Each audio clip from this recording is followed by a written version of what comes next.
it's a very acrobatic show. This show particularly, it's a very theatrical show. Choreography, beautiful costumes. Corteo is a period piece, so really it has a certain look to it. The music is lovely. The whole mise en scène, like just everything put together, it's something that if you've never seen Cirque du Soleil, it's really something to see.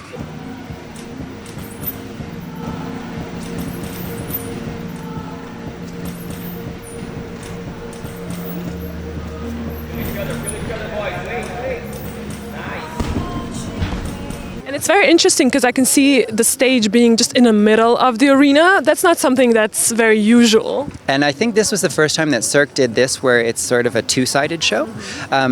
We split the arena in two. And so we kind of have two audiences, which makes it interesting because then we actually have two backstages. So you'll see artists coming from both sides. And that poses some challenges sometimes.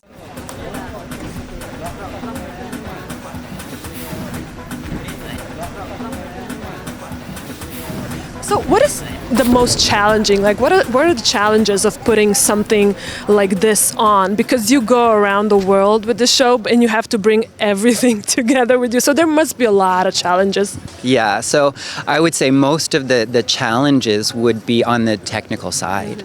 Acrobatically, we work on the stage. The stage doesn't change for us from one city to the next, but the installation and the taking down, that can change from arena to arena because every arena is different, whether that's the height of the ceiling, the space they have. So our technicians work very hard putting the show in and out, and that happens really quickly. So the setup can be done in, like, let's say 8 hours, sometimes longer depending if it's a challenging venue, and load out can be anywhere from 2.5 to 3.5, 4 hours. So it's very quick as well coming out.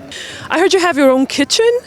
Yeah, so we travel with our own catering crew, chefs, a head of the kitchen department, a kitchen attendant. So yes, we travel with our own kitchen, and also it makes for more stable food.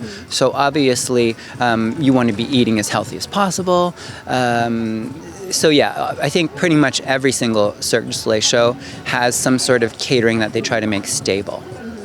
So there's no, like, you go to a new place trying the local delicacies, having cheat days? Well, we do have days off. So the artists are generally off on Monday, Tuesday. The entire artistic team, let's say, so that includes me as the head coach. We would have Monday, Tuesday off. So people do get out and they explore the city and they do, try the local foods, yes.